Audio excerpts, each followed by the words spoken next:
안녕하세요. 신입생 여러분, 입학을 축하드립니다. 여러분 역대급 가장 힘든 고3 수험 생활을 겪었을 텐데요.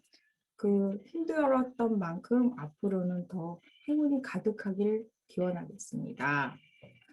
그래서 제가 그런 마음을 담아서 행운 가득하시라고 행운을 담은 네잎클로버와 입학을 축하드린다는 환영의 꽃, 그 다음에 기타 등등의 메시지를 담은 간단한 수학적 수식으로 표현된 그림을 영상으로 하나 만들어 봤거든요. 그거 같이 화면 공유로 보시겠습니다.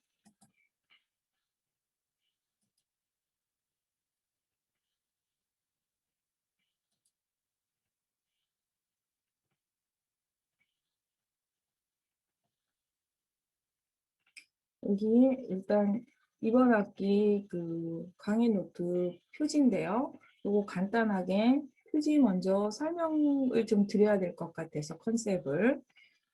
예전에 어느 그 예능 프로에서 뇌순수 이런 단어들을 썼었죠.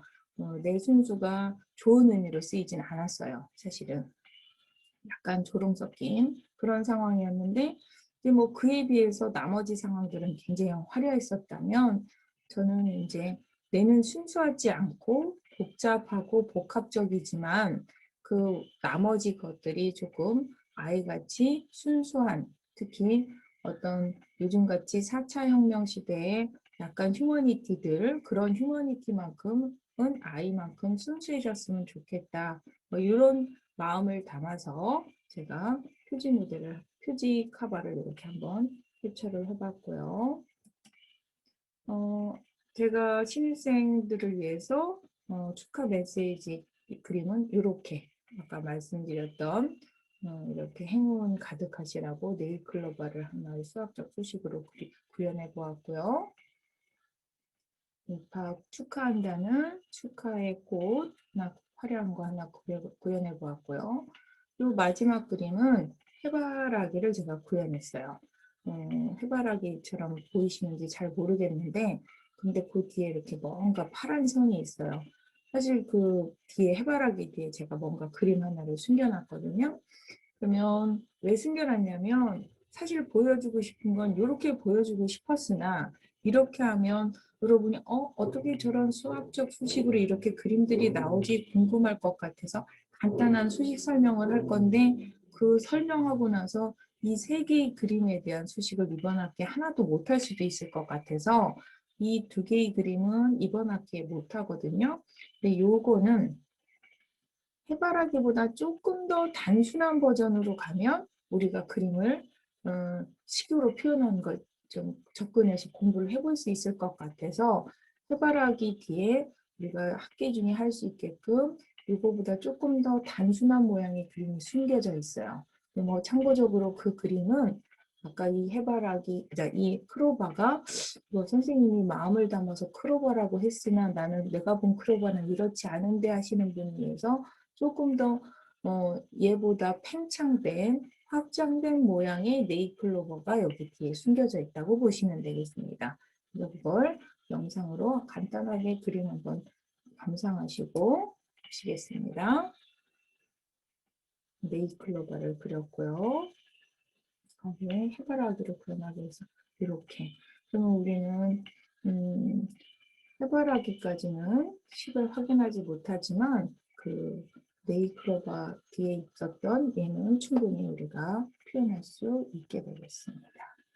그러면 이 해바라기는 뭐 여러분이 작게는 여러분의 가정, 그 다음에 뭐 크게는 충남대학교 아니면 우리나라의 해바라기다, 우리나라의 희망이다, 희망이 되었으면 좋겠다 이런 마음을 담아서 해바라기를 표현을 꼭 해주고 싶어서 그림 이거 못할까 봐 뒤에 크로버까지 숨겨서 이 해바라기를 좀 표현해 보았고요.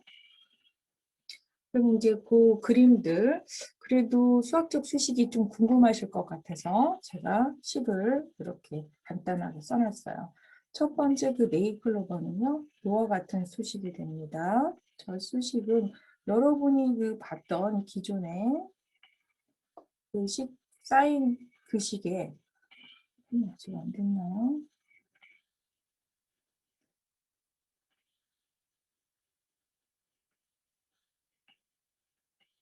수식에 사인이 아니라 상수 2배만 추가된 거죠. 그랬는데 여러분이 알고 있는 사인 그림하고는 좀 차이가 있어요. 그럼 얘는 어떤 차이냐면 여러분이 기존에 했던 사인 함수의 그래프는 흔히 x, y라고 하는 직교좌표 시스템에서의 관계식일 때의 그림이었고요. 제가 구현한 이 그림, 네이클로바로 나타난 이 그림은요. 이 좌표 관계가 직교 관계가 아닌 극좌표계라고 하는 그 시스템에서의 관계식이에요. 그러다 보니까 그림이 여러분이 알고 있는 그 사인 그림이 아니라 또 다른 그림으로 표현이 된 거죠. 물론 그건 이번 학기에 못 배웁니다. 다음 학기 수학 2에 시작할 때 배우는데요. 그래서 이거를 극좌표계로 그리면 그와 같은 네이클로버 모양이 나오고요. 이렇게 사인 2세타의 이 상수 2가 아니라 정수가 아니라 유리수로 바꿔서 한 5분의 8 정도, 1과 2 사이 한 5분의 8 정도로 바꾸면 아까 가운데 그림 보셨지만 그와 같이 화려한 꽃이 나타나는 거예요. 그러면 마지막에 이제 해바라기 그림은요. 결과적으로 해바라기 식의 상태는 이 상태인데 그 뒤에 숨겨져 있던 약간 확장된 네이클로바 그림에 해당하는 식은 얘예요. 그럼 이 식은 우리가 알고 있는 x와 y가 표현되어 있는데 그 x를 공동인 둘 다 t라는 변수로 이렇게 표현이 되어 있죠. 이렇게. 그래서 일명 공동 매개 변수로 표현된 방정식이다 해서 매개 방정식으로 표현이 되어 있어요.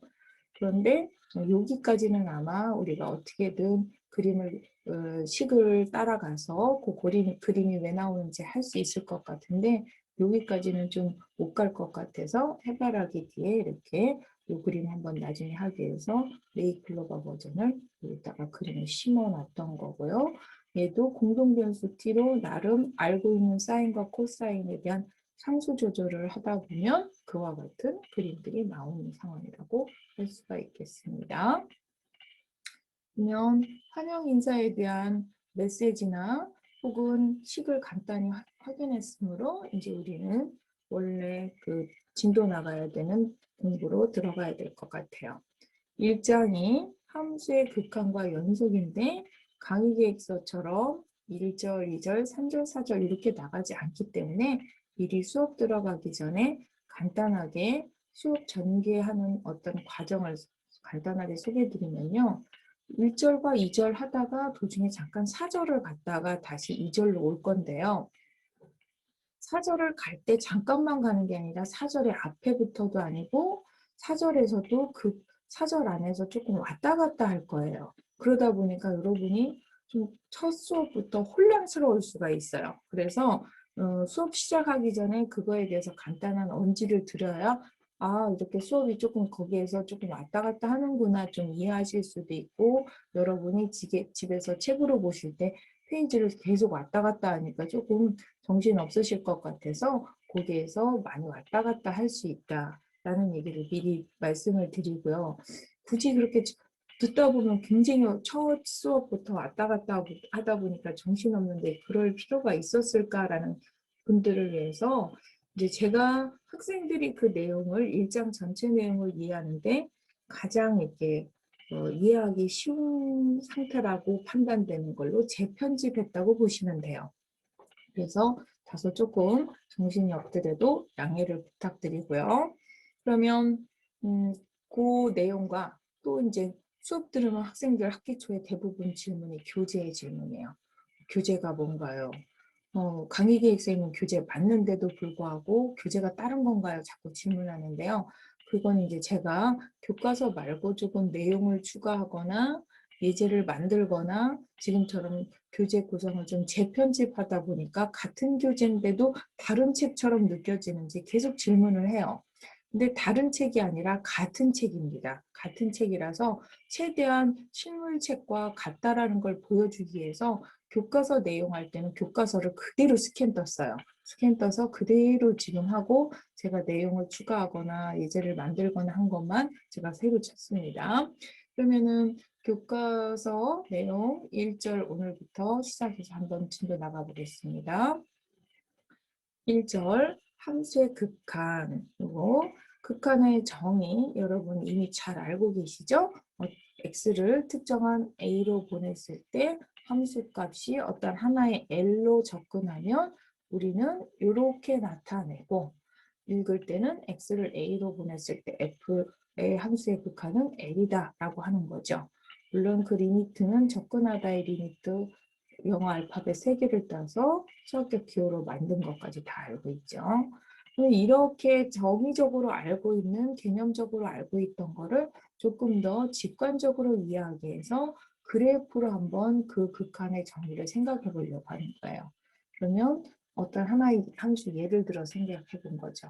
이런 유리함수의 극한을 생각해 보려면 얘 그림을 먼저 그리고 싶은 거예요. 그래서 그림을 그리기 위해서 이 식은 이렇게 된다가 되죠. 여기서 이렇게 된다 해서 결과만 보면 이 유리함수가 x 플러스 1과 같다처럼 보이지만 얘는 그게 아니라 분모가 0이 될 수 없는 포인트인 x가 뭐일 때는 빠지는 거죠. 1일 때가 아닌 x 플러스 1인 거죠. 즉, 이 유리함수는 이런 직선, 1차 직선 x 플러스 1과 같은데 어느 점에서만 빼놓고 1일 때만 빼놓고 같다는 얘기예요. 그래서 이 함수의 그래프는 x 플러스 1을 그린 것 같은데 뭐만 빠졌냐면 1일 때가 이렇게 빠진 거죠. 1일 때가. 그래서 점 하나 차이인 거죠. 그래서 이렇게 연속이다 아니다는 굉장히 중요할 수가 있어요. 그 함수값이 정리되어 있다 아니다는 굉장히 중요한 거죠. 그래서 얘와 이 유리함수와 이 직선은 점 하나 차이라는 거. 일단 그 점에서 일단 다시 그림 넘어가서요. 현재는 그 특정한 점으로 보냈을 때의 극한인데 1로 보냈을 때의 극한을 먼저 생각해 보고 싶은 거예요. 1일 때 함수값 없거든요. 근데 1로 보내는 방법은 1보다 큰 쪽과 늘그라듯이 1보다 작은 쪽으로 보내보니까 함수값이 어디로 가고 있어요? 2로 가고 있죠. 이래서 함수값 아까도 얘기했지만 함수값 없습니다. 없는데도 불구하고 1을 좌우로 함수값을 보내면 하나의 2라는 값으로 가까이 접근하다 보니까 우리는 얘는 1일 때의 함수값은 2라고 얘기할 수 있다는 거죠. 그래서 그림으로 극한을 구하는 걸 한번 직관적으로 판단해 보았고요. 그러면 조금 전에처럼 그래프가 주어졌을 때는 극한을 구하기 쉽더라는 거죠. 그럼 우리가 극한을 그래프로 판단하는 방법 먼저 한번 따져보려고 하는데요. 요거 교과서 페이지 38페이지예요. 38페이지에 그림이 있습니다. 우리가 가장 평범하게 보는 뭔가 식은 모르지만 그림이 이렇게 주어졌을 때 특정한 A로 보냈을 때 함수의 극한이다. 함수를 X를 A로 보내니까 함수값은 이렇게 가서 얘 A로 보냈을 때의 극한은 뭐다라고 얘기할 수 있냐면 그림을 그려져 있다면 L이다라고 얘기할 수 있는 거죠. 그럼 아까처럼 x를 똑같이 a로 보냈을 때 함수값이 하나로 모아진다면 얘 a로 보낼 때 큰 쪽에서 온 우극한 L로 오고요. 작은 쪽에서 보낸 자극한 얘도 L로 가요. 그래서 X를 A로 보낼 때의 좌우로 다 보내니까 함수가 하나의 같은 L로 오기 때문에 얘 또한 역시 뭐라는 얘기였어요? 극한값이 L이다. 근데 주의할 건 A일 때 함수값이 있다 없다? 없다죠. 없음에도 불구하고 극한값은 있다. 얘처럼 있어도 A에서 함수값이 있어도 L이지만 없어도 L일 수 있다라는 얘기인 거예요. 그 다음에 이 유형은 X를 A로 보낼 때 함수값 어디로 모아지고 있어요? L로 모아지고 있어요. 그러다 보면 지금까지 배운 극한 개념에 의하면 A로 보낼 때의 극한값 얘도 L이라고 할 수 있어요. 그런데 얘는 A일 때 함수값이 없는 거가 아니라 구멍은 뚫렸으나 함수값은 분명히 있죠. 있는데 그 함수값이 얘처럼 이때의 함수값, A에서의 함수값인 요 점, 즉 요점은 FA죠. A 자신에서의 원래 함수가 뭔지는 모르지만 뭔가 그거에 대한 함수값과 모아지는 극한값 L이 일치하는 경우가 아니라 얘는 서로 L과 이 점 A에서의 함수값인 FA가 서로 일치하지 않은 경우가 되는 거죠. 이렇게. 그렇지만 극한을 물어봤을 때는 A에서의 함수값, 얘를 물어본 게 아니라 A로 갈 때의 극한값을 물어봤을 때는 FA가 아니라 모아졌던 이 값인 L로 극한값을 얘기해야 되는 거죠. 그래서 이거는 X를 A로 보냈을 때 함수의 극한값은 뭐다? L이다. 이렇게 된다는 얘기죠. 그래서 그림이 주어졌을 때 극한 판단하는 방법을 한번 보았어요. 그러면 같은 페이지 예제 1번 38페이지죠. 2번 예제 1번 보면 이 함수의 극한을 구하라. 극한 뭐 이렇게 식으로 다 구할 수 있어요. 심지어 어떤 학생 암산으로도 빼죠. 근데 우린 지금 얘를 그래프로 이 함수를 그래프로 봤을 때 x를 2로 보냈을 때 함수의 극한값은 그 점에서의 함수값인 얘가 된다. 그래서 극한을 그래프로 기하학적으로 지금 계속 접근하고 있는 거예요. 그러면 이런 유리함수, 다항함수 물론 우리는 식으로 이렇게 잘 계산할 수 있어요. 근데 얘를 그래프로, 그림으로 기하학적으로 접근하면 이 함수는 x 플러스 1과 뭐 하나일 때만 빼놓고 3 하나일 때만 빼놓고 정확하게 일치하죠. 3일 때, x가 3일 때 값이 없는 거죠. 요즘에서 빠지는 거죠. 이렇게. 그래서 이 유리함수의 그래프는 x 플러스 2라는 그래프에서 3일 때의 값이 빠진 이 그래프인데 하필 그 점으로 보냈을 때의 극한 상으로 가는 점은 그 점에서 구멍이 나서 함수값은 없지만 극한값은 얼마다? 5다 라고 얘기를 할 수 있다. 이런 얘기죠. 그래서 그림으로 주어졌을 때 극한 판단하는 방법을 해보았어요. 그러면 그림이 됐든 식이 됐든 모든 함수가 다 극한이 있는 건 아니잖아요. 그러면 극한이 없을 때는 어떤 상황인가? 그러면 얘 역시 정의로 접근하기보다 그림으로 먼저 극한이 없는 상황, 아까 극한이 존재하는 상황의 유형을 그림으로 먼저 분석을 해봤다면 극한이 존재하지 않는 상황에 대한 그림을 먼저 분석해 보니까 어떤 하나의 A 포인트로 보냈을 때 함수값이 따라와서 서로 같은 값이 돼야 되는데 이쪽 왼쪽에서 온 자극한이라고 할 만한 이쪽 작은 쪽에서 온 것과 A보다 큰 쪽에서 온 오른쪽에서 온 우극한으로 와지는 이 값이 서로 떨어져서 같지 않으면 즉 하나의 A로 보냈지만 오는 방향에 따라 그 모아지는 접근하는 값이 서로 다르다 보니까 A로 갔을 때 하나의 극한값이 있다 없다 없다가 되는 거죠. 그래서 이 경우는 극한값이 존재하지 않는 경우가 되더라는 얘기예요. 그래서 우리가 조금 세부적으로 표현하면 특정한 A 포인트로 보냈을 때 왼쪽 자극한의 수렴값과 즉 자극한 값과 A보다 큰 쪽 우극한에서 왔을 때 수렴하는 극한값 즉 우극한 값이 같으면 우리는 극한이 하나의 극한값이 갖는다고 할 수 있지만 이렇게 서로 다를 경우는 우리는 극한값은 없다라고 얘기를 한다는 거죠. 그래서 실예를 들어서 이런 함수 진짜 1로 보내봤더니 1일 때는 1, 2일 때 1에서 5극한으로 보내니까 얘는 2. 그러면 이 값이 일치하지 않으니까 얘는 극한값이 없다라고 할 수 있다는 거죠. 그래서 이 아까 페이지의 그 그림처럼 이 A로 보냈을 때 이 자극한과 A로 보냈을 때 오른쪽 방향에서 왔던 우극한이 똑같아야만 두 개가 이쪽이 L1이다, 이쪽이 L2다 해서 이게 똑같아야만 우리는 극한을 가질 수 있다. 이런 얘기를 할 수 있다는 거죠. 그러면 그 밑에 있는 예제 같이 지금 39페이지인 건데요. 39페이지에 예제 3번 한번 확인해 보겠습니다. 3번 요거 지금 쉽게 얘기해서 가우스 함수죠. 가우스 함수를 이에 자극한, 우극한, 이에 대한 극한을 구해보라는 문제죠. 그럼 2로 보냈을 때 자극한 2보다 작은 쪽에서 접근하는 함수값이 얼마예요? 1인 거죠. 2의 극한 2보다 큰 쪽에서 접근하면 함수가 얼마예요? 극한값이 2가 되는 거죠. 좌우 극한이 일치하지 않으므로 얘는 극한값이 없다. 심지어 가우스 함수는 지금처럼 2일 때만 저런 특징을 갖고 있는 게 아니라 나머지 정수 포인트에 대해서 다 똑같은 특징을 갖는 거죠.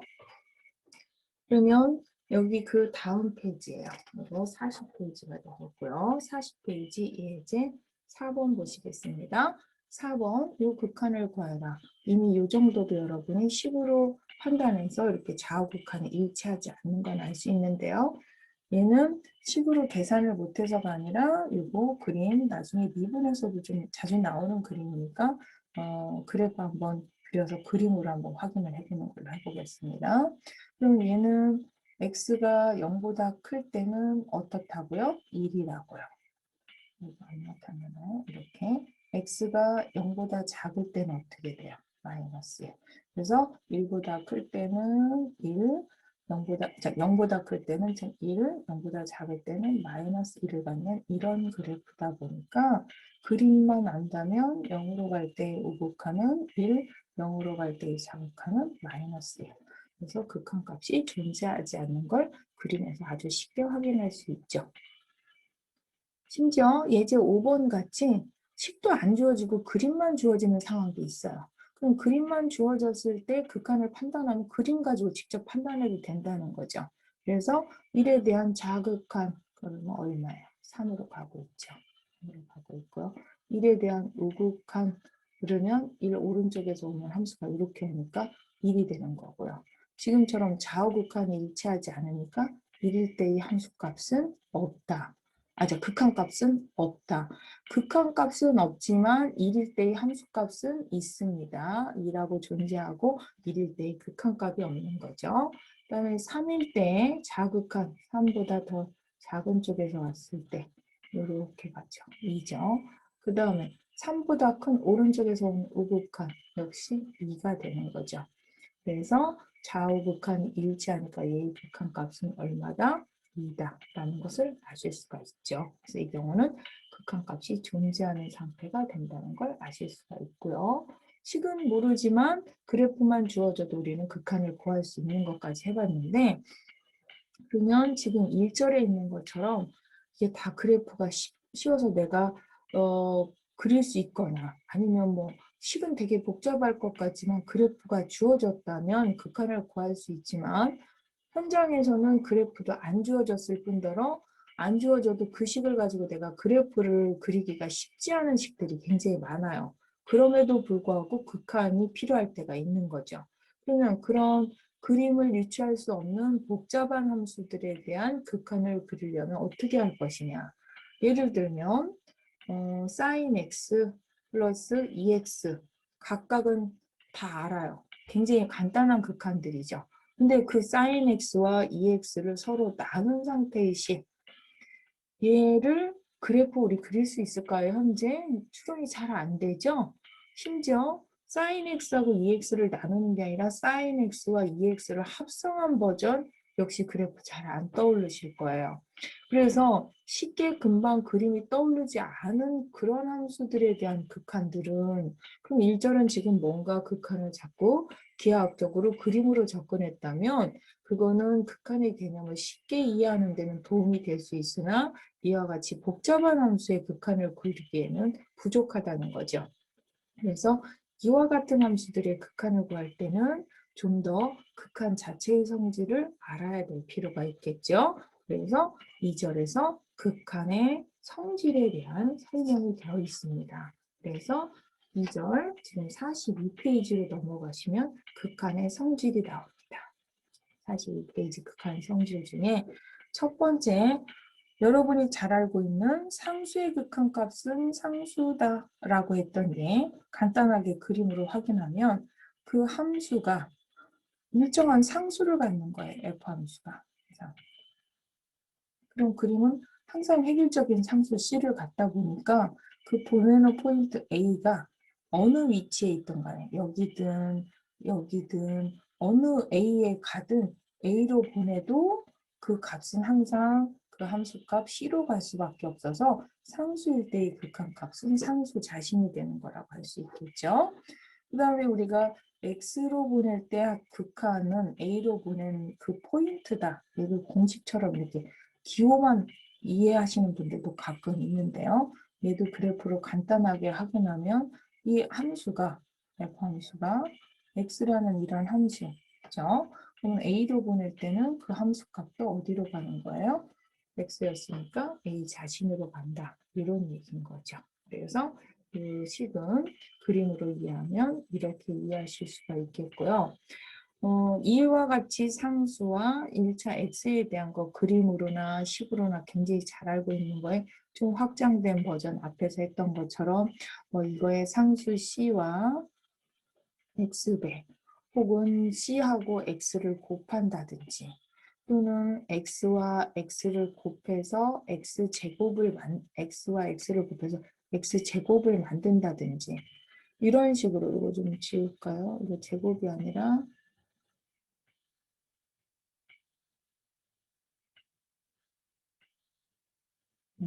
이렇게 해서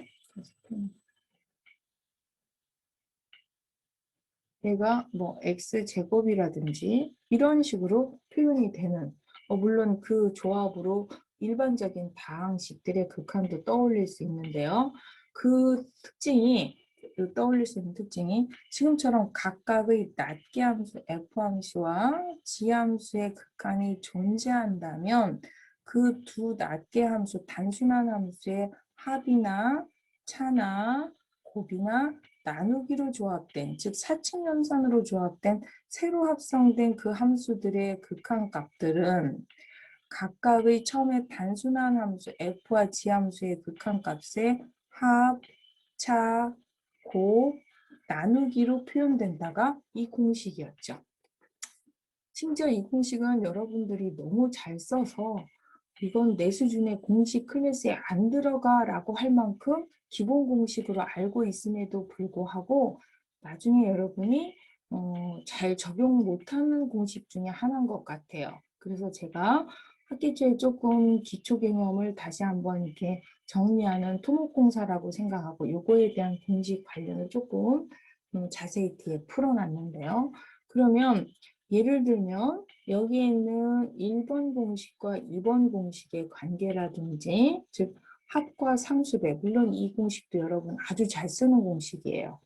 또는 곱하기도 곱과 여기에 있는 제곱 혹은 n제곱근 이거에 대한 관계를 잠깐 확인을 먼저 하고 그리고서 그 문제에 대한 거를 한번 확인해 보겠습니다.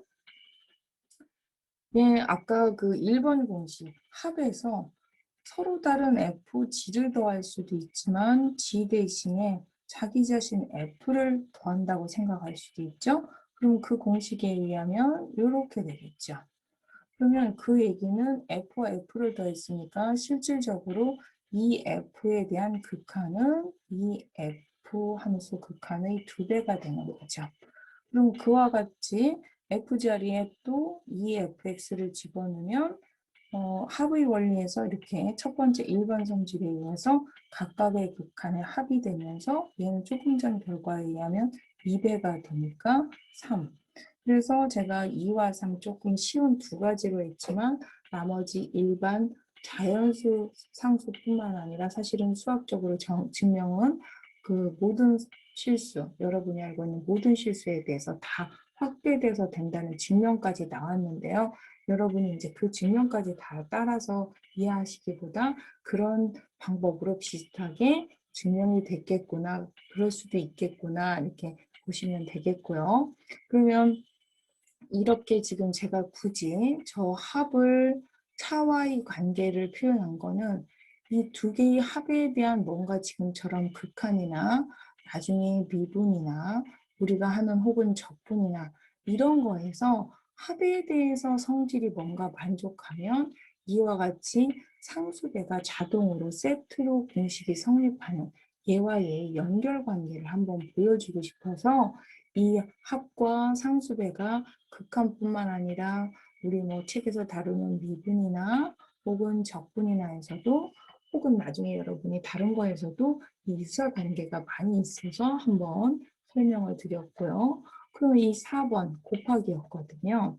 그럼 곱하기 공식도 지금 F하고 G가 곱하기였던 거거든요. 근데 그 G 자리에 뭐를 집어넣으면 얘처럼 똑같이 F를 집어넣으면요. 이렇게. 그럼 곱하면 얘는 뭐가 되는 거예요? F, X의 제곱으로 분석을 해서 아까 합에서처럼 똑같은 방식으로 하면 그 N제곱근 공식이 성립하는 걸 쉽게 유추할 수가 있어요. 물론 그게 이게 2가 아니라 일반적인 자연수, 정수를 떠나서 심지어 유리수까지, 제곱근까지 된다는 얘기인 거죠. 까지 확정돼서 그게 그래서 아까 다시 공식 보시면 이런 공식. 그래서 합의 물론 얘 자체도 자주 쓰니까 알아야 되지만 얘의 연결 관계도 같이 좀 이해하시면서 외우시라는 얘기가 되겠고요. 그럼 이제 이 공식은 자주 쓰시는데 왜 못 쓴다고 얘기를 하지? 이제라고 생각을 해서 제가 잠깐 여러분이 대표적으로 잘 적용을 못할 때가 뭐냐면요. 지금처럼 뭐 x 상수, 뭐 x 제곱 이런 정도가 아니라 예를 들어서 f 함수는 지금 되어 있네요. f 함수는 x라고 하고요. 근데 g 함수가 예를 들어서 쉬운 sin x 하나 정도 생각해 볼까요? 그럼 sin x가 있을 때 얘네들 두 함수가 더해지고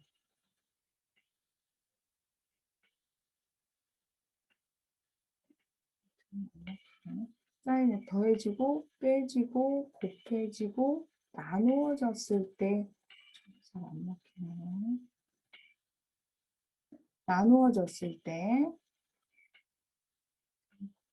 나누어졌을 때 해당하는 그 사칙연산으로 조합된 함수의 극한을 구할 때 그러면 나는 이런 함수 복잡한데 그래프도 모르는 데가 아니라 이와 같은 원리를 쓴다는 거죠.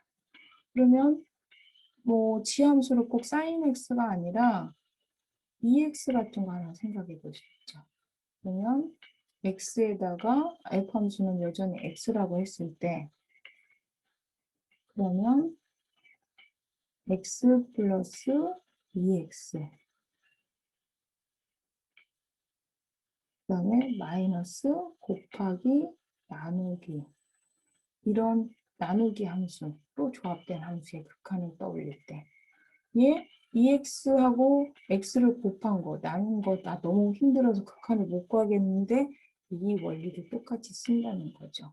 다항식이 다 들어가서 쉽다. 그러면 sin x와 2x를 조합했을 때 그러면 sin x와 2x가 더해지고 빼지고 곱해지고 나누어져서 만들어지는 그런 함수들의 극한을 구할 때 이 공식을 쓴다고 보시면 되겠어요. 이런 함수들의 극한.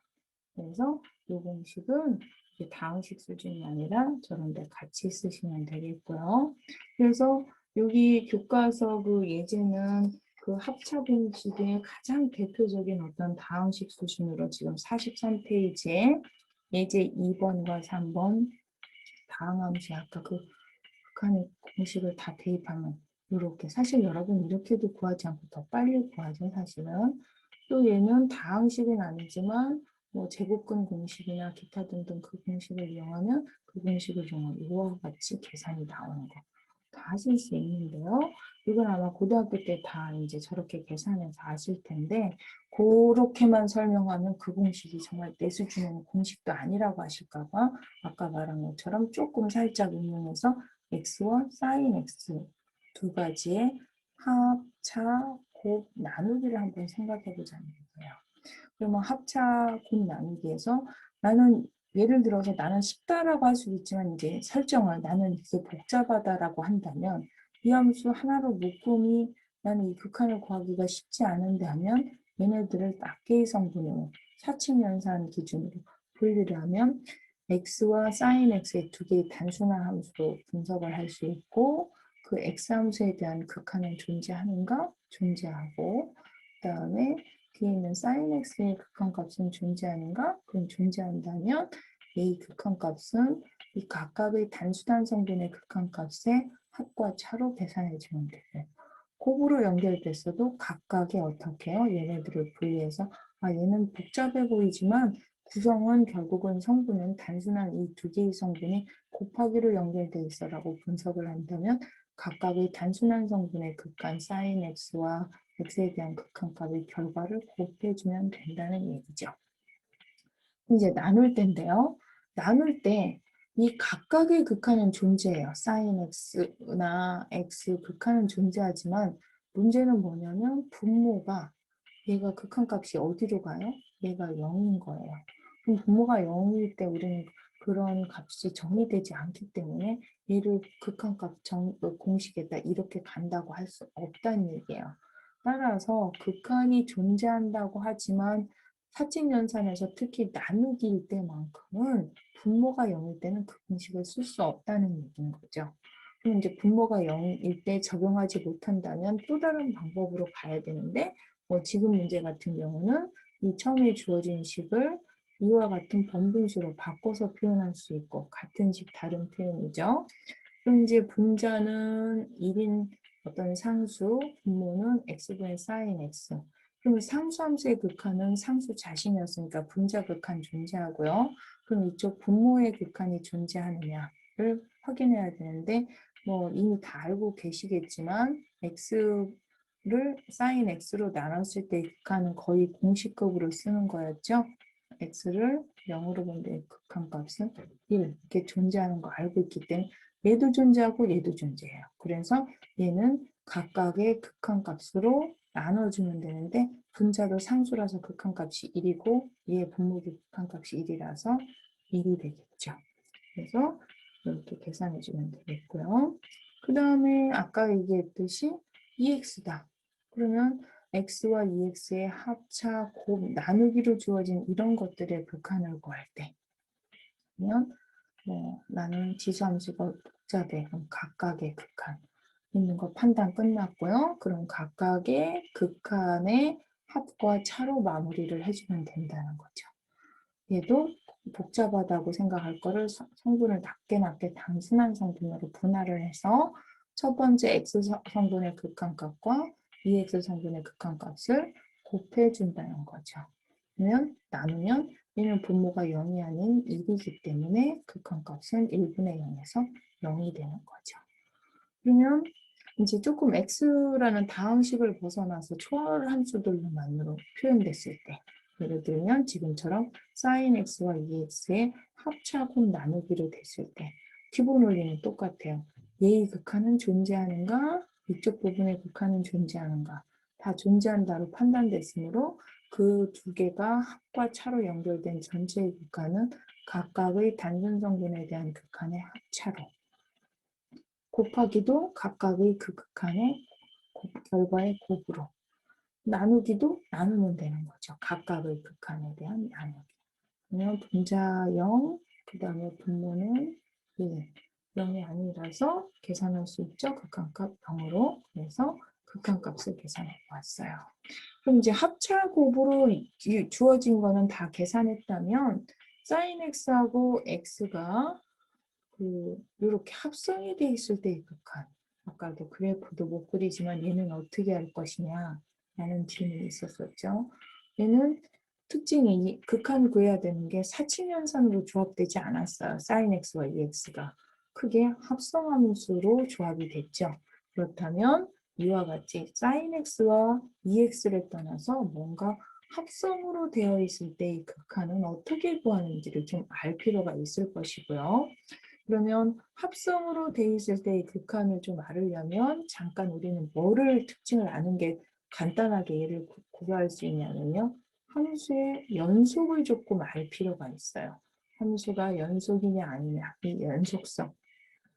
그래서 그 연속성을 좀 이해하면 합성함수의 연속성을 이용해서 또 걔의 극한을 구할 수가 있어요.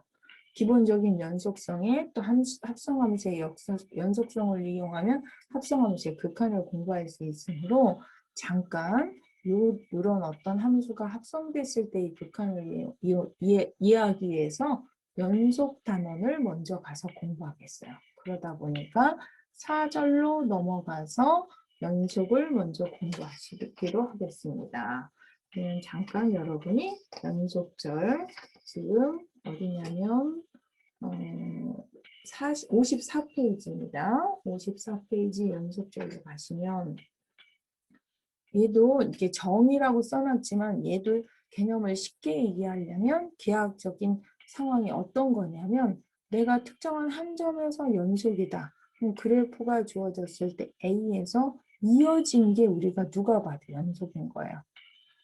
직관적으로 봤을 때. 아까처럼 그 점에서 함수가 없어서 구멍이 뚫린 것들이 있었잖아요. 그런 게 아니라 구멍이 안 뚫리고 자연스럽게 이어졌으면 연속이에요. 그럼 이렇게 그림이 주어졌으면 이 정의하고 상관없이 이미 연속인 게 당연한 건데 늘 그러하듯이 그림이 주어지거나 안 주어졌지만 우리가 그림을 그릴 수 있는 상황이면 문제가 안 되지만 그림을 못 그릴 때 얘가 아까처럼 중간중간 구멍 유리함수하고 직선하고 점 하나 차이가 있어서 그 점에 함수값이 없다든지 구멍이 난다든지 이런 세세한 차이를 알려면 이렇게 그림으로만 직관적으로 이럴 때 연속이야로 끝나는 게 아니라 연속일 때의 수학적 특징을 좀 알아둘 필요가 있겠죠. 그러면 이와 같은 그래프 특징을 가질 때의 수학적 특징. 그러면 다시 자세히 확인을 해보면 A일 때 일단 함수값이 있어요. 그리고 앞에서 배웠던 극한이죠. x를 a로 보낼 때의 함수의 극한값도 존재해요. 좌우가 일치하는 거죠. 지금 a로 보낼 때 왼쪽 방향과 오른쪽 방향으로 모아지는 값이 같아지는 극한값을 갖고요. 마무리로 그 함수값과 a로 보낼 때의 이 극한값 l과 이 fa가 어떻다는 상태예요. 똑같아질 때 우리는 그림이 연속이더란 얘기인 거죠. 이렇게. 그래서 연속의 정의는 A일 때 함수값이 일단 존재해야 되고요. 그 다음에 A로 보낼 때 극한도 있어야 되고요. 그 극한값과 A 자신의 사이의 함수값이 일치해야만 연속이 되더라. 그래서 조금 마무리로 우리는 극한의 확인이 이 두 개 여러분이 공학적으로 다 수학적 전제성 이렇게 보이기가 힘들 때가 많거든요. 이 세 번째 글을 체크해서 어떤 점에서의 함수의 극한값과 그 점에서의 극한과 함수값이 같으면 연속이다. 연속성 확인하는 전제 조건이 얘가 돼버리는 거죠. 그러면 그림에서 연속성의 정의를 이해했다면 이 연속이다 아니다에 해당하는 특징을 갖는 함수들 그럼 다 연속만 갖는 건 아닐 거니까 불연속 먼저 같이 한번 연결해서 공부하고 연속성을 갖는 함수를 공부해 보겠습니다. 아까는 연속 특징을 갖는 그래프를 가지고 연속성을 정의했어요. 모두 연속은 아닐 거라고요. 그럼 연속이 아닐 때의 그래프 특징은 여기는 A, B, C예요. D는 아까 얘기했지만 자연스럽게 이어져서 연속이죠. 얘는 A에서 함수값이 있는데도 불구하고 불연속. 얘는 A값에서 함수값이 없고 얘는 끊겨서 연속이 아니에요. 이와 같이 끊어졌거나 함수값이 없거나 함수값은 있는데 극한값하고 일치하지 않으면 불연속이더라는 거죠. 그래서 불연속 특징일 때, 즉 연속과 상대적으로 비교해 보면 얘는 A에서 함수값이 존재하지 않아요. 첫 번째 1번이 안 되는 거죠. 존재하지 않죠. 두 번째 얘는 두 번째 조건인 A로 보낼 때 극한값 자체가 없어요. 극한값 자체가 존재하지 않아서 또 끊어지다 보니까 연속이 될 수가 없고요. 세 번째 얘는 극한값도 있고 그 점에서의 함수값도 존재하는데 그 두 개가 일치하지 않으면 우리는 또한 불연속 특징을 갖더라는 얘기인 거죠. 그래서 그 이 함수값하고 그 극한값이 일치하는 경우에 연속이다. 그래서 연속의 전제 조건은 이렇다. 연속과 불연속을 그림으로 구별을 해봤고요. 그러면 연속이라고 하면 그 연속의 전제 조건이 되는 함수들은 극한을 구하기가 쉽죠. 내가 예를 들어서 sin x다. 얘가 연속이에요. 그러면 연속이라는 건 이미 이 조건을 만족하는 상황이겠죠? 그러면 이 조건을 만족한다면 이 사인 함수의 극한을 구할 때는 힘들게 공식에 뭘 대입할 게 아니라 그 점에 함수값을 대입하면 된다는 뜻이잖아요. 따라서 내가 어떤 함수의 극한을 구해야 된다면 걔가 뭐라는 전제 조건이 있으면 연속이라는 걸 명확하게 확인할 수만 있다면 어떠한 공식보다 제일 빠른 건 연속이기 때문에 이게 전제돼야 되는 거예요. 그 점에서의 함수값이 돼야 되는 거죠. 그래서 극한을 구할 때 가장 간단한 방법은 걔가 연속인지 아닌지 확인하는 거야. 연속이다? 그럼 걔의 극한값은 그 점에서 함수값이 돼야 되는 거죠. 그러다 보니 연속인지 아닌지를 많이 알아둘 필요가 있겠죠. 극한을 구하는데 편리하겠죠. 그래서 그 다음 연속을 인정하는, 즉 연속인 함수들을 조금 알아볼 필요가 있을 거예요. 어떤 함수들이 연속이냐. 교과서 58페이지에 이거는 첫 번째 요정에는 우리는 지금 점 하나에 대해서 연속을 따졌지만 이와 같이 개구간이나 혹은 폐구간 안에 있는 모든 점에서 연속이면 얘는 그 구간 안에 있는 모든 점에서 연속들이다 라는 구간 연속까지 확장해서 설명을 했고요. 그럼 이제 연소함수 인정되는 함수가 여기 59페이지 두 번째 네모박스는 여러분 교과서 59페이지에 정리 145에 해당하는 것으로 다항함수는 모든 점에서 연속이다라고 했어요. 여러분이 알고 있는 몇 차까지인지는 모르지만 여러분이 알고 있는 배운 다항함수 n차까지는 모두 그래프가 아까 직관적으로 봤던 것처럼 연속이었죠. 그럼 유리함수는 어땠어요? 유리함수는 어느 점에서만 빼놓고 분모가 0이었던 점만 빼놓고 모든 점에서 연속이다.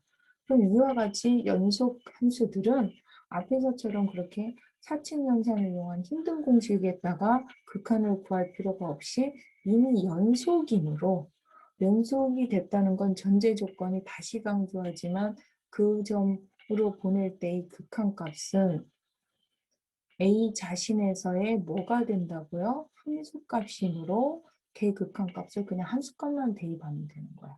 뭐 다항함수나 유리함수는 연속이기 때문에. 그 다음에 같은 페이지에 있는 정리 146인데요. 얘는 뭐 n승근에 대한 연속 조건을 해놨는데 짝수제곱구는 정의역이 이만큼 되는 그 범위 안에서는 연속. 홀수제곱구는 정의역이 실수 전체죠. 그 범위 안에서 연속. 그래서 다항함수, 유리함수, 그 다음에 제곱근 함수, 즉 무리함수 연속에 대해서 지금 기본적으로 인정되는 함수들이 이제 쓰여져 있는데요. 요거 말고 기본적으로 인정되는 함수들 추가적으로 삼각함수, 사인, 코사인, 물론 탄젠트 함수는 함수값이 플러스나 마이너스 무한대로 가는 구간 빼고요. 그 다음에 지수함수는 전체 구간, 로그함수는 그 진수가 0보다 같거나 크게 되는 그런 정의역 범위, 정의되는 그 영역 안에서 연속이라고 할 수 있죠. 그럼 그와 같이 우리가 지금까지 익숙한 그 영역 안에서 허용되는 뭐 로그라든지 무리함수 이런 그 정의역 범위 안에서는 다 연속이라면 그 연속 함수들의 극한을 구할 때는 그 점에서의 함수값으로 구하면 된다. 다시 한번 강조드리고요. 그러다 보니까 연속 특징을 이용하면 극한을 구하기가 쉽구나. 그럼 연속으로 인정되는 함수들이 이런 함수들 말고 뭐 또 다른 게 있을까 하고 보면 이거는 교과서 58페이지인데요. 58페이지 정리 144에 의하면 두 함수 f와 g가 연속이면 두 함수의 합이나 차나 곱이나 나누기도 다시 연속이다. 심지어 상수배를 해도 연속이다. 뭐 이런 얘기인데요. 얘는 사칙연산 조합의 상수배를 따로 외울 게 아니라 더하기를 연쇄적으로 확장하면 이렇게 된다고 이해하시면 돼요. 그래서 같은 세트처럼 공식을 이해하시면 되겠고요. 그래서 중요한 건 연소함수와 연소함수의 사칙연산으로 조합된 합차곱 나누기와 상수배는 다시 연속. 그러면 아까 그 지수 로고까지 우리가 인정되는 기본적인 함수들이 많은데, 연속으로 인정되는 함수들이, 걔네들이 다시 재구성을 합차, 곱, 나누기를 이렇게 재생산된 함수들은 생각할 때 굉장히 많겠죠? 걔네들이 굉장히 많은 함수들이 연속이니까 극한구하기도 쉬운 거예요. 거기에다가 함수들을 새로 복잡하게 조합하는 방법은 사칙연산을 벗어나서 아까 합성이 있었어요. 합성인데 얘는 60페이지 교과서 60페이지 정리 148에 의하면 F와 G가 이제 둘 다다가 연속이라고 할 때 사칙연산이 아니라 합성도 다시 연속이다. 즉, 두 함수가 연속이면 사칙연산뿐만 아니라 합성을 해도 연속이다. 이 정도 되면 연속이 굉장히 많아지는 걸 알 수 있을 거예요. 그러면서 그런 연속인 함수들의 극한값은 굉장히 쉽게 구할 수 있는 거죠. 함수값으로. 그러면 그 앞페이지 59페이지 예제 4번을 볼까요? 얘 극한을 구하라. 앞에 2절처럼 극한의 성질에서 합차곱을 쓰지 않고 얘를 통으로 뭐로 봤냐면 이 함수가 연속인지 아닌지를 판단했어요. 이 유리함수 분모가 0인 2를 제한 모든 점에서 다 연속이에요. 보내는 포인트가 어디예요? 마이너스 2죠? 그럼 그 점에서 연속이니까 이 극한값은 그 점에서의 뭐로? 함수값으로 계산하면 된다. 이렇게 되는 거죠. 그러면 그 다음 이제 60페이지에 5번 보시겠습니다. 예, 합차곱 성질을 이용해서 풀 수도 있지만 여기에 이제 제곱근은 0보다 특히 이제 얘는 전체지만 이쪽 때는 0보다 큰 범위에서 그런데다가 0을 지금 포함시키면 분모가 0이 되니까 분모만 봤을 때는 x가 사실은 0보다 큰 범위에서 연속이고요. 분자의 이제 절대값도 한 번은 멘트가 필요한데 여기 있는 2차 x제곱은 연속이지만 여기 있는 절대값 x성분은 여러분이 알듯이 절대값 x함수 그래프가 어떻게 돼요? y는 절대값 x 그래프. 기본적으로 우리가 이런 그래프. 물론 뾰족해서 불편해 보이긴 하지만 누가 봐도 연속은 연속이에요.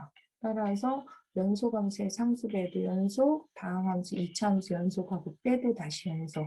연속과 연속을 나누어도 연속이라서 1일 때는 얘가 연속이므로 그거의 극한을 뭐 얘가 절대값이니까 뭐 좌우극한으로 나눠야 되나 이럴 필요도 없이요. 그 점에서의 함수값으로 계산할 수 있다. 이렇게 되는 게 되겠죠.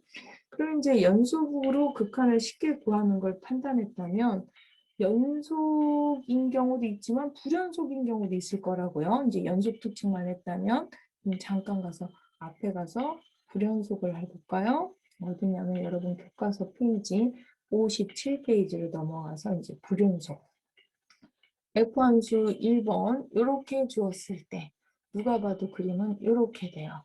그러면 여기서 불연속인 점을 구하고 그 이유를 설명하라고 그랬거든요.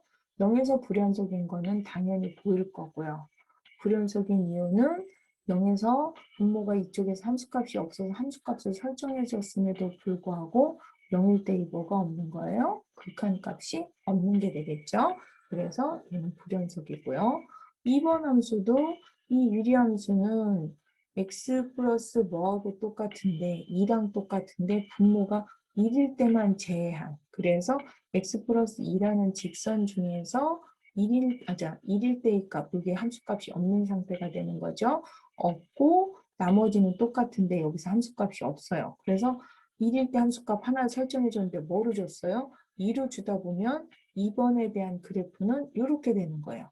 그러다 보니 이렇게 되다 보니까 1로 보냈을 때의 극한은 얼마예요? 3이에요. 그런데 1 자신에서의 함수값이 2다 보니까 극한값과 함수값이 일치하지 않은 거죠. 그러다 보니까 1에서 지금처럼 불연속인 상황이 되는 거죠. 불연속인 점 포인트하고 이유를 설명했고요. 그 다음 같은 페이지 예제 2번 한번 확인하면요.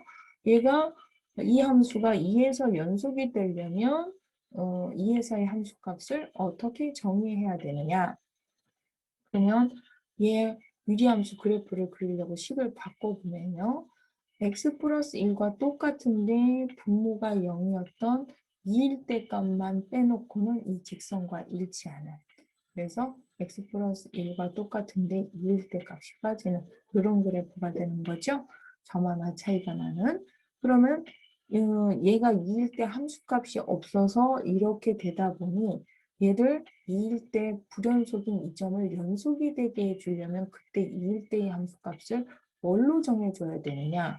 앞에 있는 예제처럼 1일 때인가요? 1일 때 함수값이 없는 건 분명해요. 그런데 1일 때 함수값이 없다고 함수값을 정할 때 그 상관없이 2를 잡아주니까 함수값은 있지만 원래 그 극한값하고 일치하지 않다 보니까 연속이질 않았죠. 그러면 얘를 이렇게 연속이 되게 하려면 이 함수 적어준 값을 극한값인 3으로 했다면 연속이 되겠죠? 지금 문제가 그건 거예요. 그럼 얘는 애초에 얘의 극한값을 먼저 판단해 보니 2일 때로 갔을 때의 극한값이 3이라는 걸 알면 2일 때 함수값이 없는 그 함수값을 뭐로 잡아주면 3으로 잡아주면 2일 때 함수값을 K 극한값은 3으로 잡아주면 연속이 된다. 이런 얘기가 돼요. 그래서 불연속인 거를 연속이 되게 해주려면 지금처럼 그 점에서의 극한값으로 잡아주면 된다. 이런 얘기가 되겠습니다. 그래서 실질적으로 여러분이 지금까지 그렇게 연속을 열심히 심각하게 안 했을 텐데 첫 시간 극한할 때부터 이렇게 너무 연속을 열심히 하는 이유 중에 하나는 연속이어야만 뭔가 수학적 공식의 성립하는 전제 조건일 때가 많아요. 어떤 함수에 관련된 공식들이 있을 때 이 공식 굉장히 좋아요. 쓰고 싶은데 쓰려면 그 함수는 연속이 돼야만 쓸 수 있을 경우가 굉장히 많습니다. 그렇기 때문에 공식 좋다고 다 쓰는 게 아니라 그 공식을 사용하기 위해서 연속인지 아닌지 판단해야 되고 또 판단해서 연속일 때 써야 될 경우가 많고요. 또 공학적으로 봤을 때는 연속이다, 불연속이다. 예를 들어서 조금 전에 얘처럼요. 이 함수 그래프로 그리면 가다가 이론적으로 여기서 구멍이 빵 뚫려야 돼요. 함수값이 없어야 돼요. 근데 컴퓨터에서 그림 그릴 때 얘가 알아서 이론적으로 이일 때 함수값이 빠지니까 이렇게 구멍을 내주진 않아요. 그러면 자연스럽게 점으로 쭉쭉쭉 따라오다가 이게 따라오는데 딱 끊기지 않으니까 자연스럽게 이어지거든요. 그럼 얘가 시스템을 뭔가 컴퓨터를 돌리든 여러분이 기계적으로 뭔가를 돌리든 이렇게 불연속이어서 따각 걸리는 걸 기계는 매끄럽게 자연스럽게 이어지게 하려면 그 점에서 불연속 인정을 매끄럽게 하려면 그 점에서 극한값으로 써야 된다는 이런 특징들을 알아야 되는 거죠. 그래서 연속이 중요하다고 할 수가 있습니다. 성질을 공부하는 게 연속과 불연속 판단도 굉장히 중요하다는 거죠. 그럼 이제 연속에 대해서 어느 정도 공부를 했는데요. 그거에 약간 심화 과정이라고 할 수 있는 이제 합성함수로 들어갑니다. 아까 합성함수는 위키페이지에서 뭔 얘기를 했냐면 정리 148에 의하면 F와 G가 각각이 연속이면 합성해도 연속이라고 얘기를 했어요. 그러면 합성해도 연속이면 연속함수의 극한값은 어떻게 구한다고 그랬어요? 그 점에서의 함수값. 그럼 내가 지금 여기에서 F하고 G가 둘 다 연속이라는 전제 조건이면 그 앞에 거 다시 쓰기 그래서 가기도 그래도 그냥 F와 지금 G를 합성한 것도 지금 연속이라는 그런 정리가 있었단 말이죠. 그럼 이 두 개가 연속이라는 전제 조건이면 합성도 연속이고 그 합성함수의 극한을 구할 때는 얘가 연속이므로 그 점에서의 함수값이다. 여기까지 굉장히 쉬워요. 그러면 합성함수의 극한을 구할 때 그 원리를 확대 해석해서 이렇게 쓸 수 있다면 합성의 극한은 연속이어야만 구할 수 있는가? 그럼 극한값이 존재하지 않는 경우, 즉 극한값이 존재하지 않는 경우는 안 되고요. 존재하는데도 이제 연속이 아닐 수 있는 거죠. 꼭 연속인 경우가 아니라 연속이 보장 없고 극한값만 있는 경우라고 볼 수 있는데요. 이 경우는 어떻게 될 것이냐? 그러면 비록 합성을 했지만 g의 연속은 보장이 안 되지만 얘의 극한값이 있을 경우에 대한 공식인데요.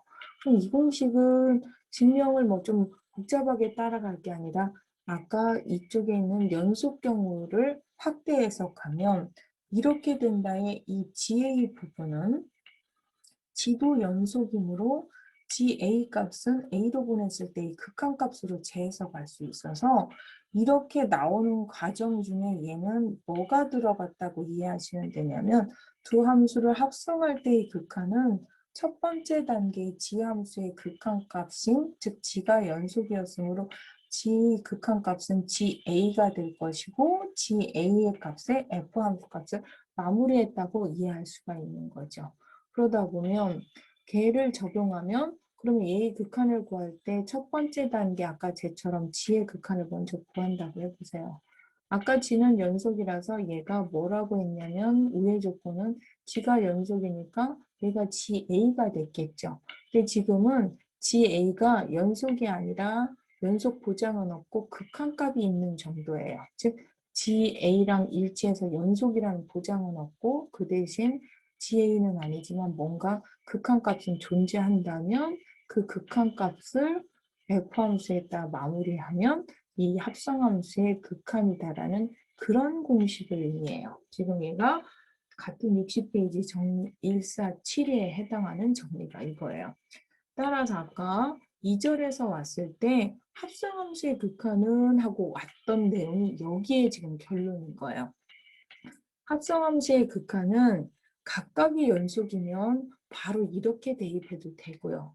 내가 각각의 극한, 각각이 연속이라는 보장이 있으면 이렇게 대입하면 되지만 둘 다 연속의 보장은 없지만 첫 번째 단계의 변화인 지함수가 극한값만 있으면 비록 연속은 아니지만 극한값만 있으면 첫 번째 단계의 극한값을 F에 대입하면 된다. 뭐 이런 얘기인 거죠. 그래서 이 합성함수에 대한 극한 공식이라고 보실 수 있습니다. 그러면 요거는 페이지가 몇 페이지냐면요. 같은 페이지인가요? 60페이지의 예제 6번이 이 함수가 연속인 거.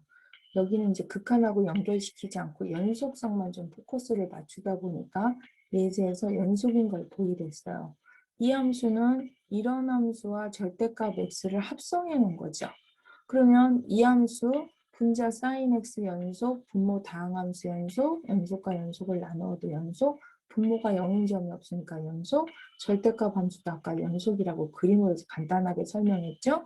그런 다음 연속과 연속함수를 합성한 얘도 연속. 연속은 이제 간단하게 설명했는데요. 사실은 이제 연속을 포커스 확대해서 여기서 설명하다 보니까 문제를 연속으로 끝냈다면 나중에 실질적으로 저런 문제는 예를 들면 뭐죠? x가 예를 들어서 0으로 갈 때 x제곱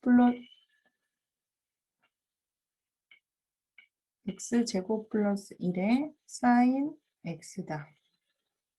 그리고 요거의 극한을 구하라. 뭐 이런 문제 해볼 수 있어요. 그리고 얘는 나중에 아마 시간이 나오면 이 함수의 그래프까지 같이 접근을 해볼 수 있을지 없을지 내가 안 할 수도 있어서 진도에 따라 못 할 수도 있지만 얘는 사실 그 공 튀겨서 이렇게 바운드 되는 그런 모양이라고 할 수 있거든요. 농구공이든 뭐든 이렇게 튀겼을 때 바운드 되는 그런 모양인데 그림은 아직 여러분이 모른다지만 연속만 판단할 게 아니라 얘의 극한 그러면 조금 전에 되게 복잡하고 난 그림은 아직 모르겠어요. 그렇지만 얘가 적어도 뭔 걸 확인했어요? 연속인 걸 확인했죠? 그럼 얘의 극한값은 0일 때의 극한값은 x자리에 0 집어넣은 sin 0에 0 집어넣으니까 1. 그래서 값은 0이다. 이렇게 빼주면 되는 거죠.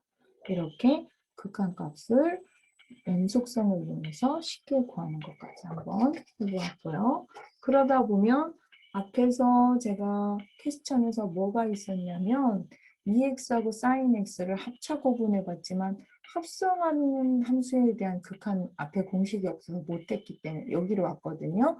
그래서 뭐 했었냐면 EX와 sin X를 합성했을 때 극한은 그러면 FEX나 그 다음에 sin x나 둘 다 연속인 건 당연히 인정되는 함수라서 그 연속과 연속을 합성한 얘도 연속이겠죠.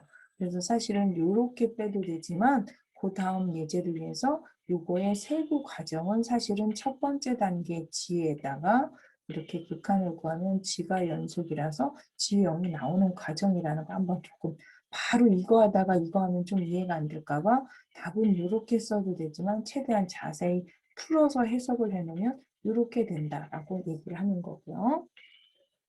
그러면 이제 얘는 앞에서 어떻게 될까 했던 그 답은 지금 해결을 했어요. 이렇게 계산한다. 연속성을 이용해서. 그러면 그거에 관련된 아까 앞에 이제 지금 뭐를 같이 해주고 싶으냐면 연속과 연속일 때 합성은 연속이라서 쉽게 되지만 그러면 둘 다 연속이어야만 합성함수의 극한값이 있느냐? 아까도 얘기했지만 그렇지 않은 경우는 극한값을 어떻게 구하느냐? 그렇지 않은 경우 중에서 첫 번째 시작하는 지함수가 비록 연속은 아니지만 극한값만 있어도 이렇게 계산할 수 있다. 얘를 보여주는 예가 돼요. 그럼 얘는 F함수는 연속이고요. G함수는 이렇게 줬어요. 여기 밑에는 이거 지금 오타입니다. 이거 1입니다. 1로 보냈을 때 이 함수는 누가 봐도 연속이 아니죠. 1에서 함수값이 없잖아요. 근데 그걸 합성했을 때 이 극한을 구하라는 거예요. 그러면 구조 분석에 밖에는 연속이지만 G는 그 점에서 연속은 아니지만 그렇다면 연속이 아니다로 끝나는 게 아니라 혹시 그러면 불연속이지만 그 점에서 극한값은 없을까라고 판단을 해서 극한값을 계산해 봤어요. 그 점에서 극한값 계산하니까 다행히 극한값은 있네요. 연속은 아니지만 그렇다면 이렇게 합성함수의 극한값은 첫 번째 지함수의 극한값을 계산한 거를 F함수에 뭐 한다? 대입한다. 그래서 얘가 2분의 1이었으니까 첫 번째 단계 여기 이 G 부분의 극한값을 계산한 2분의 1을 F함수에 대입해서 이렇게 계산한다. 물론 여러분이 저 원리들을 파악하면 식을 이렇게 복잡하게 쓰지 않아도 돼요. 나는 저 그 공식의 뜻을 명확하게 하면 굉장히 간단하게 쓸 수 있는데 제가 그 간단한 줄임 버전으로 쓰면 나름 공식이라고 알려준 거하고 조금 연결이 되지 않을까 봐 저는 굉장히 풀어서 자세히 이렇게 해석해 놓듯이 풀어서 놨지만 여러분이 계산할 땐 훨씬 더 간단하게 쓰실 수 있다는 거 같이 설명을 드리고요. 그다음에 그러면 조금 더 응용 들어가서 그럼 그렇게 딱 합성이 둘 다 연속이거나 아니면 시작하는 함수가 다 반드시 그 연속은 아니지만 극한값이 있는 게 아니라 얘처럼 탄젠트 함수 처음 함수가 2분의 8일 때 불연속일 뿐만 아니라 극한값이 없는 경우도 있을 거란 얘기예요. 그럼 이럴 때는 앞에서 했던 첫 번째 단계 지함수의 극한값을 F에 대입한다에 적용할 수 없다라는 걸 꼭 같이 알고 가셔야 돼요. 그래서 이 경우는 적용할 수가 없고요. 다른 방법으로 접근해서 그 극한을 마무리해야 되겠죠? 앞에 있는 공식으로. 그래서 앞에 문제 보니까 뭐런 이런 지수함수의 극한값은 결론은 첫 번째 함수 얘에다가 뭔가 극한을 구해서 대입하면 되네라고 생각을 하고 심지어 고등학교 때 이런 진수함수 복잡한 거 있으면 얘 극한 구한 다음에 대입하면 다 됐다라고 생각을 하는데 이렇게 다 올라가는 게 아니라 올라가서 이걸 계산할 때 등식이 성립하지 않아서 올라가질 수 없다는 것도 같이 알아두시고요. 그러면 합성이 사실은 우리 교과서처럼 두 개인 경우도 있지만 좀 확대돼서 세 개가 나올 경우도 있죠. 그래서 세 개짜리도 조금 쉬운 경우만 세 개를 합성했을 때의 극한은 얘네들이 다 연속일 경우는 첫 번째 함수의 극한값, 즉 얘가 연속이니까 HA 결론은 이렇게 계산하면 되는 거죠. 그러다 보니까 세 개짜리까지 확대 해석을 하면 이렇게 탄젠트, 코사인, 사인이 합성된 세 함수가 합성된 함수를 0으로 보냈을 때의 극한 0에서 탄젠트나 코사인이나 사인이 다 연속인 거 당연해요. 그래서 걔는 시작하는 탄젠트 0일 때의 극한 구하면 얘가 뭐가 되겠어요? 탄젠트 0이 0이죠. 그러다 보니까 그 탄젠트 0을 어디에다 대입해야 돼요? 그 다음 단계의 코사인에다 대입하죠. 코사인 0이 얼마예요? 또 얘가 1이죠? 그러다 보니까 그 값은 사인 1이다. 이렇게 계산할 수 있다는 거죠. 그러면 이거는 똑같이 아까 조금 전 제가 풀었던 사인, 코사인, 탄젠트 세 개짜리 합성이에요. 제가 보낸 포인트는 0이었고요. 이거는 지금 포인트를 2분의 8로 바꿔봤어요. 이렇게 바꿨을 때 이 극한값은 어떻게 될까? 이게 제가 오늘 여러분한테 내는 퀴즈라고 보면 되겠습니다. 그래서 이거 어떻게 될지 한번 생각해 보시고 퀴즈로 한번 풀어보시길 바라겠습니다. 첫날이라서 좀 간단하고 단순하고 좀 그런 걸 한다고 최대한 노력을 했는데 여러분이 느낄 때는 그러지 않았을 수도 있다는 생각이 좀 드네요. 그래서 조금 힘드셨을 것 같은데요. 수업 듣느라고 수고 많으셨고요. 오늘 수업은 여기까지 하겠고요. 진도를 너무 왔다 갔다 하다 보니까 다음이 어디 나가실지 모를 것 같은데 다음엔 2절 이어서 다시 나가는 걸로 하겠습니다. 오늘 수업 듣느라고 수고 많으셨습니다. 수고하셨습니다.